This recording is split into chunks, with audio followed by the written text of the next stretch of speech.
Freedom, a precious gift put in place by our founding fathers when our country was born more than 240 years ago. Freedom to speak, freedom to worship however we choose, freedom to keep and bear arms, freedom of the press, freedom to be secure from unreasonable searches and seizures, the freedom to be free from the control of government.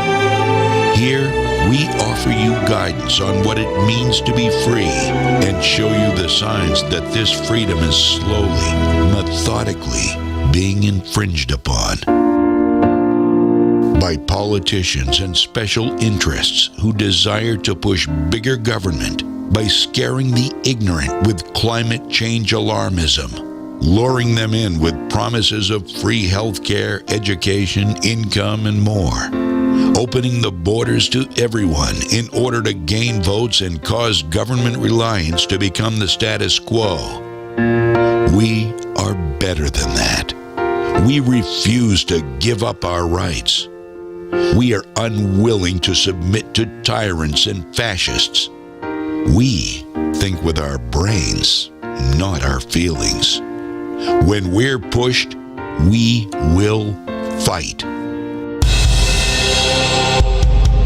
We don't curl up in the fetal position and seek safe spaces. We are America's sleeping giant. We are proud, liberty-loving Americans, and you will not tread on us. Welcome to Freedom's Pep Rally. I'm John James.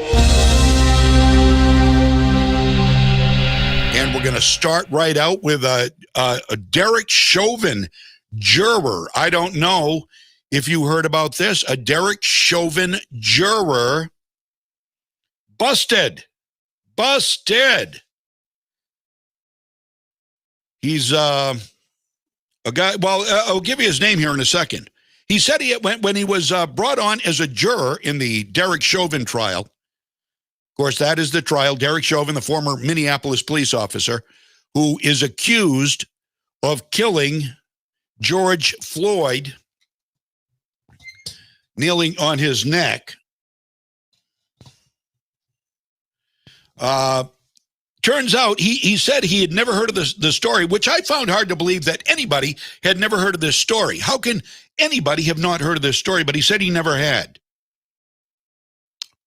No prior knowledge, he said. But he was photographed, and there's a photograph of him online. You can find it at the Post Millennial. Photographed in August wearing a shirt that read, "Get your knee off our necks," and BLM. He stated last week he saw jury duty as a means to spark some change. So, I don't know. What do you think? Do we have the fixins of a retrial here, do you think? I mean, you've got Maxine Waters out there on the streets in Minneapolis yelling and screaming, "Guilty, guilty, guilty." You've got Joe Biden talking before the verdict was reached and announced. Joe Biden is saying, well, there's only one way this should go. Excuse me, Joe, you aren't on the jury. You aren't entitled an opinion until after the verdict comes out, Joe. Just in case, on the off chance somebody may see or hear about it in this uber connected world. What is wrong? What is wrong? So now you've got at least one juror. Oh, by the way, he was juror 52, identified as Brandon Mitchell. Look him up. He's trending now. He's all over the place. Brandon Mitchell told Judge Cahill on March 15th he had no prior knowledge of the case prior to being summoned for jury duty. No prior knowledge at all. Here he is wearing BLM and "Get your knees off our necks." He lied. A hallmark of the leftists. He lied. Brandon Mitchell lied. Epiphany, a newsflash, bulletin. A leftist lied. Can you believe it? He was speaking with a show called Get Up Mornings with Erica Campbell on April 27th. That's just a week ago. And he said that people should say yes to jury duty as a means to promote social change. We're talking to Brandon Mitchell. He was juror number 52 in the Derek Chauvin murder trial. Brandon, before we wrap, many people don't like jury duty and probably wouldn't respond to the letter that you get in the mail. So what message would you leave to those about saying yes to jury duty? I mean, it's important. If we want to see some change, we want to see some things going differently, we got to get out there and get into these avenues and get in these rooms to try to spark some change. And that's one, jury duty is one of the things. Jury duty, voting, all of those things are things we got to do. Spark some change. Spark some change. Jury duty. Huh. All right. Brandon Mitchell, juror number 52, said he didn't know about the case, had no knowledge of the case, and then he did. Well, Texas, good news out of Texas. You want to hear I'd love to go to Texas. I'm talking with my business partner for American Women Who Bear Arms. We've been talking about because there's we want to get a reality show, and I'm not going to say any more than that. We're looking to get a reality show, and we've got network connections suddenly out of Waco, Texas. And I'll learn more later this week. Maybe we'll announce it. Maybe we won't announce it yet. I don't know. Nothing really to announce. I mean, we're just looking at this. But Waco, Texas, and he said, well, you know, if we get a show off the ground based in Waco, Texas, he said, maybe we can all move to Texas. I'll move down to Texas. I'd like to live in Texas. I could talk. I'm already talking like a Texan. I've been hired for jobs. They're looking for an authentic Texas sound. And I thought I knew what it was, so I'd audition. I'd audition doing this authentic West Texas sound. And I'd get hired for them. I'd get hired for them. I've been hired for several like that. Now, I don't know if it's a great rendition of a Texas accent, but I can walk the walk and talk the talk, I think. So anyway, in Texas, according to a fresh news report on Fox News, the special election in Texas' 6th congressional district Saturday was seen as the first competitive race since Joe Biden was elected president, and could be a bellwether on how the district that was seen to be going purple, you know, it had been red, but now trending a little blue, going purple, showed how they reacted to Biden's first 100 days, and it doesn't bode well for Joe.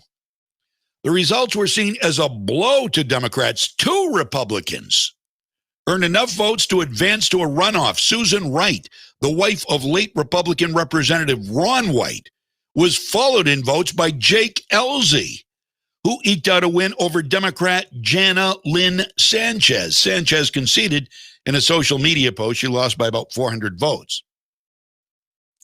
Tammy Bruce, who is a Fox News contributor, tweeted out the results and posted this: Dems should prepare for a shellacking in 2022. Oh, gosh, I hope so.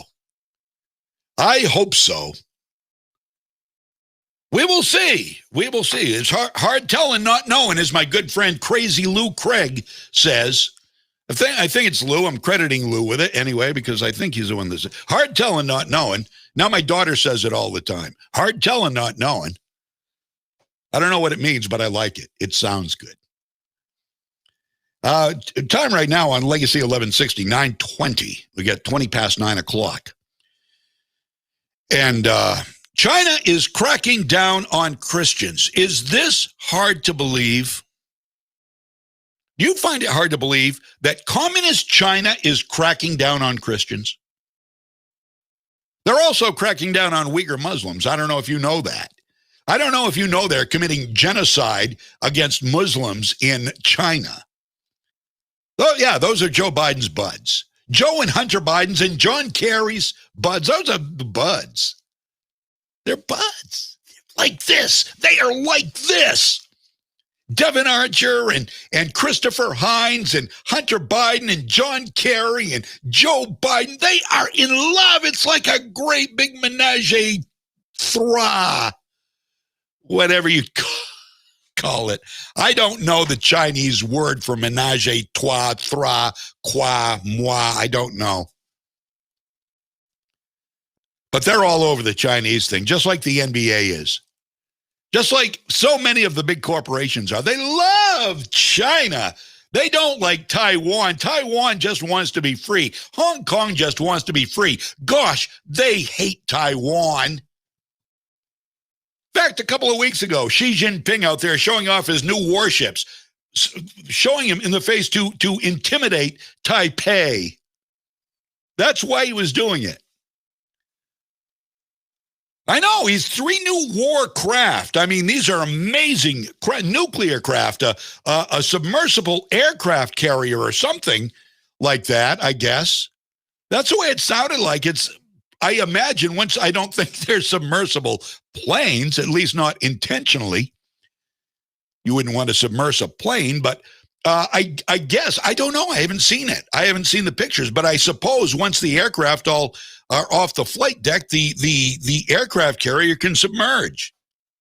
I guess. I may be reading this all wrong. Maybe this is just something science fiction my mind made up.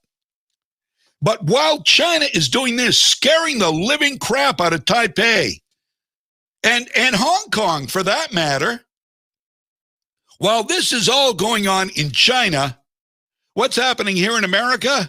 We're making sure to recruit more transgender people by paying for their trans surgery, their gender reassignment surgery. We are standing down to weed out racism in the military. Where is all the systemic racism in the military? I have never heard once that they are anything other than brothers in arms in the military. Whites, blacks, Asians, you name it. You're with America, you're one of us. You're a brethren or sisterin, and you're part of us. But no, we've got to weed out the racism. We've got to get more transgenders to enlist so we can pay for their gender reassignment surgery, at which time they'll probably go for dishonorable discharge or medical discharge because the surgery has depressed them. But they get it paid for, which is, you don't think that's an incentive for people to enlist in the armed services, to get a $200,000 surge? And meanwhile, China is laughing at us. China is laughing hysterically at us because our priorities are so warped. So it's so bad. The Biden administration is so bad. How bad is it, John? It's so bad, Xi Jinping is calling America immoral. How about that? Now, that's bad, right? That's really, really bad. But I bet it's true. So what's China doing now? Well, I'll tell you what China's doing now. International Christian Concern. That's the name of a United States-based nonpartisan Christian organization, according to The Blaze, that attempts to bandage the wounds of persecuted Christians and help build the church in the toughest parts of the world. That is International Christian Concern. They have reported that there is a major crackdown on Christianity in China. And that started on Saturday, according to the report. Starting on Saturday, in fact, this past Saturday, Bible apps have been removed from the App Store in China. Bibles in hard copy are not available for sale online in China. And those who want to download Bible apps have to use a VPN to circumvent the firewall. They have to basically pretend they are in another country. That's what a VPN does. A VPN, a good VPN, can put you in whatever country you want to be in. Can put you in Australia, or they're really neat the way they work. But that's how they have to get religious material, Bible apps, now in China. Now we know the CCP, the Chinese Communist Party, and of course you will not hear anything about this on mainstream media or from the Biden administration or from any of the leftist, the mentally ill leftist progressive communists in our government. You won't hear anything about it from them. CCP has been condemned for its treatment of Uyghur Muslims. Could be, listen to this. Now listen to this. You talk about an atrocity. Right here it is. There could be as many as 3 million Uyghur Muslims detained in a secret re-education camp or camps in the Xinjiang region, according to one security expert who says, quote, if not a genocide, something close to it is going on in Xinjiang province. Former National Security Advisor for the U.S., Robert O'Brien's statement. Somebody who knows what's going on. Kind of scary, isn't it? And nobody's saying nobody's saying anything in the left. Nobody, 0 people, there's 0 mention of any of this from the leftist media. Nor will there be.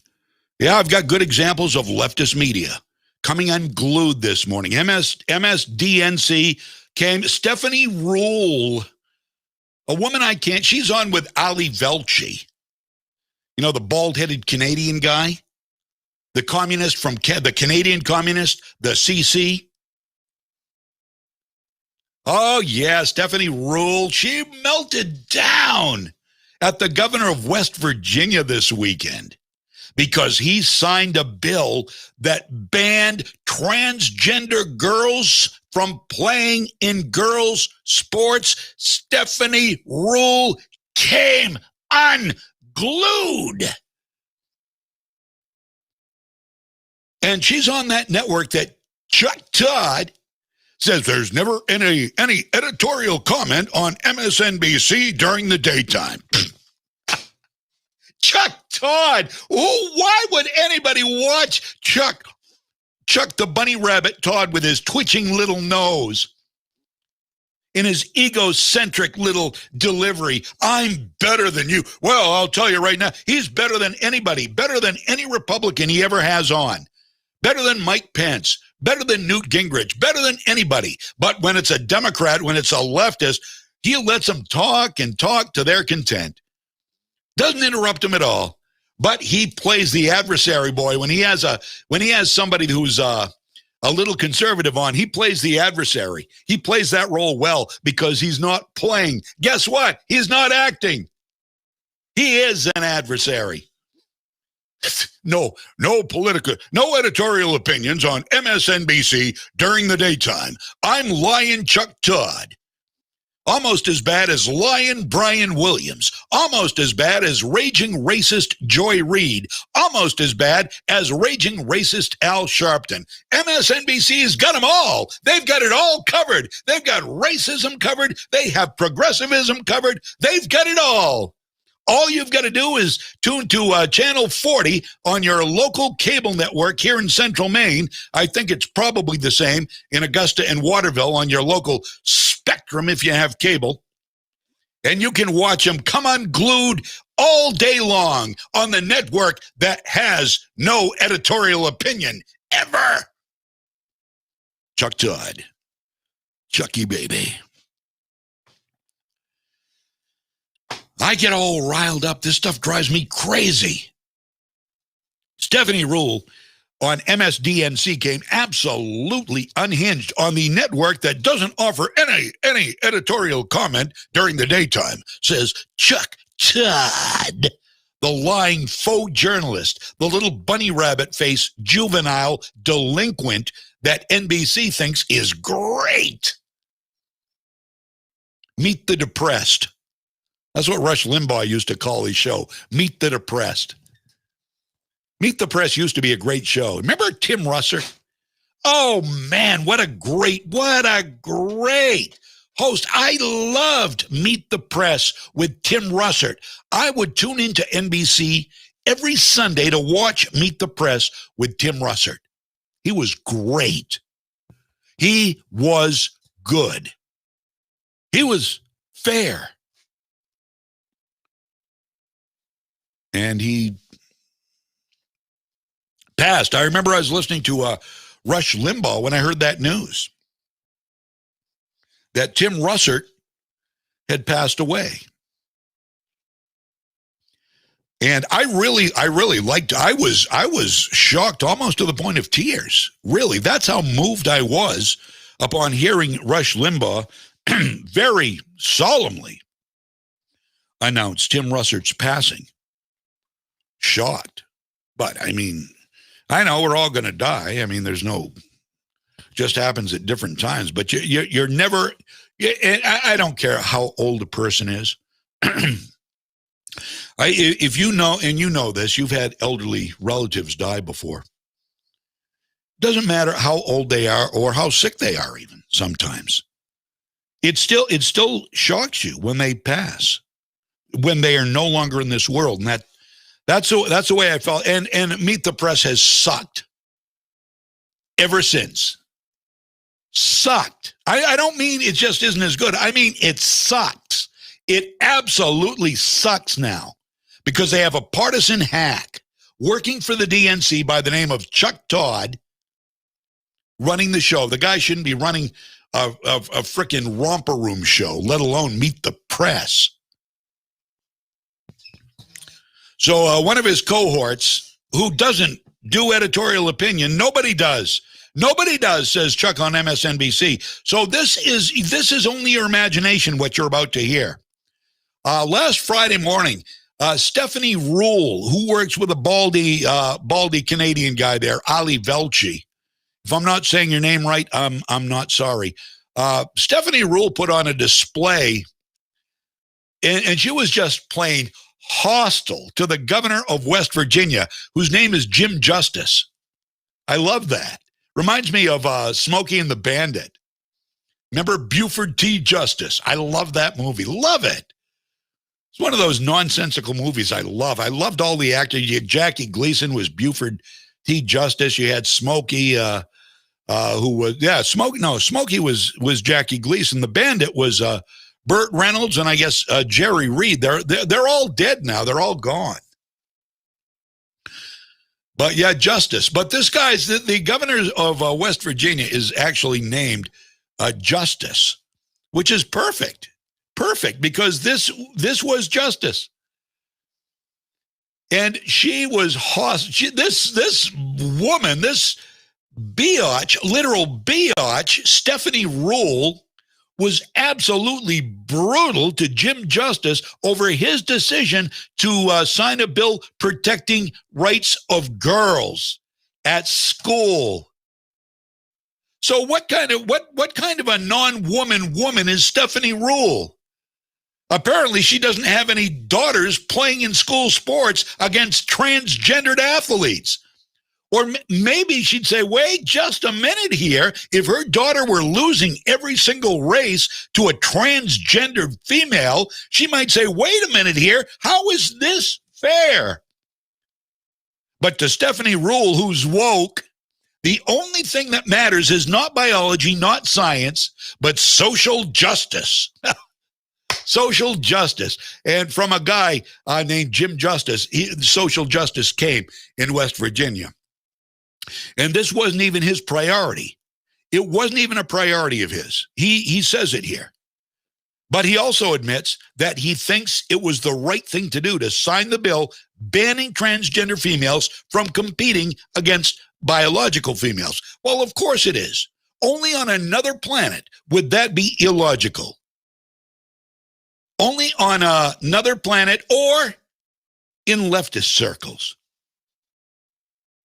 But why? I'm not going to debate this with leftists. I am not going to debate this with leftists because I am right and you are wrong. Let's stop it right there. You're wrong. Accept it and go away. Don't argue with me. Just go away. Go away, get an attitude adjustment, come back when you see my way, or don't come back at all. I could care less. No, I couldn't care less. Sorry. I couldn't care less because I'm right on this and you are not. Period. Jim Justice of West Virginia was right on this. Stephanie Rule and the leftist mob are not. Period. I'm sorry, it's black and white. It's ebony and ivory. Come on, baby. Come on, man. Not to Joe Biden, it's not. Not to Cackling Cammy, it's not. But to objective, smart, real intelligent people, not those who play intelligent people on social media, but to those of us who really are intelligent and objective and really do embrace science, we see that what Jim Justice did in West Virginia is right. And oh, by the way, after this interview aired on MSNBC, a couple of days later, Ali Velci replayed the debate, cheering Stephanie Rule on as he portrayed Republicans as being in a war on kids. No, Ali Velci, you virtue signaling fool, you bald-headed Canadian scumbag. No, you have a war on girls. We don't have a war on kids. Again, Ali Velci, Stephanie Rule, you're wrong. I'm right. Suck it up, Buttercup. Okay? All right? Suck it up. So here's another classic example of an editorializing hack, Stephanie Rule, which Chuck Todd says doesn't exist on MSNBC. Yet Stephanie Rule goes into full meltdown mode. And by the way, Stephanie Rule is a regular on the leftist propaganda Today Show. If that tells you how leftist and how big a propaganda outlet NBC, channels 2 and 6, they're nothing more, nothing less than more propaganda. Here is Stephanie Rule and the great governor of West Virginia, Jim Justice. We all know what an absolute advantage boys would have playing against girls. But, sir, you have no examples of this happening. Why would you take your time to do this? Let's talk about other things that I can give you examples of in your state. Change the subject. According to U.S. News and World Report, West Virginia ranks 45th in education, 47th in healthcare, 48th on the economy, and 50th in infrastructure. If you cannot name one single example for me of a child doing this, why would you make this a priority? I just named four things that would seem to me like a much bigger priority. Well, Stephanie, I didn't make it a priority. It wasn't my bill. You signed it. I mean, it's just come to me, and I've absolutely signed it because I believe, from the standpoint of a coach, I believe that girls work so hard to obtain Title IX, and I do not have any idea now why we are trying to disadvantage them in participating in the sport that they put so much into. Yes. I mean, for crying out loud, Stephanie, I signed hundreds of bills. This is not a priority to me. But with all that, I would say I think that it would impose an unfair disadvantage on the girls. All right, then, sir. Thank you. And please come back when beyond anecdotal feelings as a coach, you can show me evidence where those young women are being disadvantaged in your state, because I can show you evidence about how ranking that low in education is disadvantaging young women and men. No. We all know that, Stephanie Rule. No, rather show us examples of how young women are not disadvantaged. Put your money where your big, fat, idiotic leftist propaganda spewing mouth is. Stephanie Rule. So what does she do? Typical progressive. You don't agree with the answer you're getting, you change the subject. Put another topic in there to criticize. Well, look, West Virginia's number 50 in infrastructure. We're talking about transgendered girls and girls sports. Yeah, but you guys are really low in education. So shut up. These people are deplorable. You talk about a basket of deplorables and irredeemables. I give you MSNBC, the whole lot of them, every one of them, all of them. Okay, Stephanie Rule. All right, Stephanie Rule. I'm gonna put your money where your mouth is. I'm gonna put my money where your mouth is, and I'm gonna put my money where Jim Justice, governor of West Virginia's mouth is here. And I'm not going to do it. I'm going to let somebody else do it. Evidence: young women are being disadvantaged. Here is Selena Soul from Connecticut. Maybe you've heard this before. You'll like it. Listen. I've been training to be a championship sprinter since I was 8 years old. With the help of my parents, my coaches, and my teammates, I did it. By sophomore year of high school in 2018, I was one of the top 5 female high school sprinters in Connecticut. But then, one day, I wasn't. At the state championships that year, 2 people passed me, passed all of us girls, literally. They finished first and second in our races, dominating the field.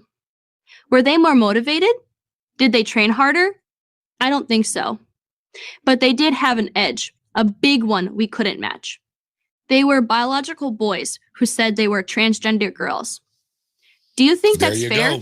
Males competing against females? No! Before you make up your mind, let me tell you a bit about what it took for me to become a top female sprinter. Listen to this. It meant training with my team every day after school for at least 2 hours, working to shave fractions of a second off of my time in the 100 and 200 meter dash. It meant not hanging out after school or going out with friends on the weekends. It meant getting up early every Saturday morning and competing all day at a meet. It meant not indulging in any of the things that might cost me my dream. And here's the thing about the 2 biological males that took the top 2 girls' medals in the state of Connecticut. Their times were not even good enough to qualify them to compete in the state championships on the boys' team. Let me say that again in case you missed it. Their times were not good enough to qualify them for the boys' state championships.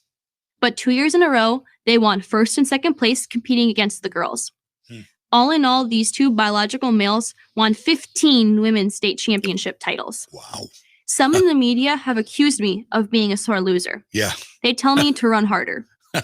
But the biological changes that males go through during puberty are so significant, they gain an insurmountable advantage in strength and in speed.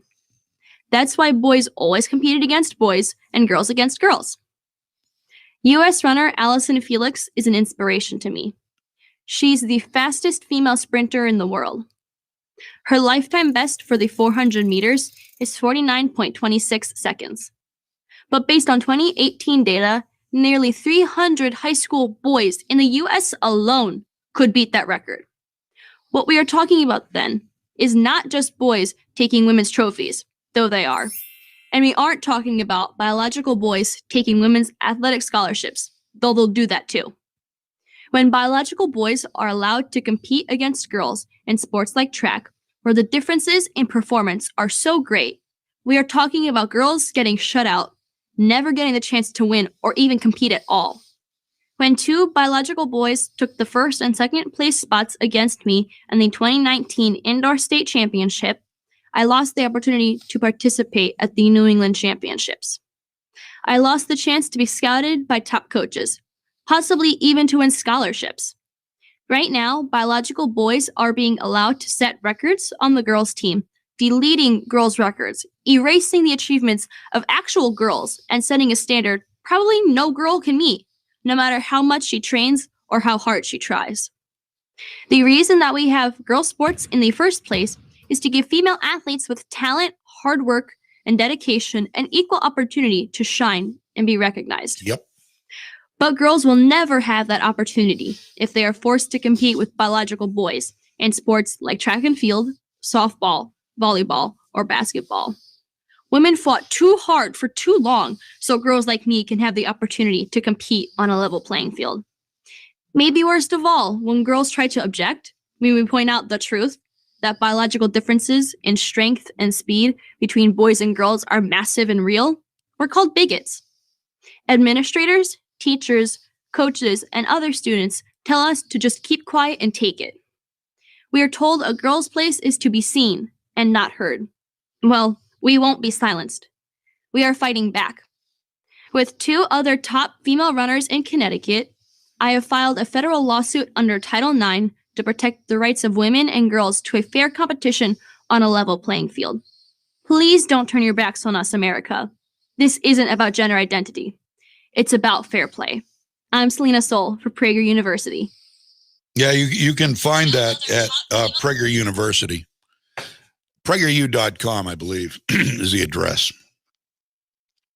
They've got a lot of great stuff there, 5-minute videos, and you can learn a lot about a lot of different things. Dennis Prager has got quite a service going. I say it's a service because it's free. It doesn't cost anything. You can donate, and I would and probably will when I have some extra fundage, because I do like to support things like that, like what he does. But, I mean, you heard it right there from a high school student. How long and hard that this young woman worked, only to have her dreams capsized when transgender girls were allowed to play. So how is it that inclusive people who believe in equity for all have their own set of standards when it comes to girls, literally girls playing, competing against boys? There's nothing to say.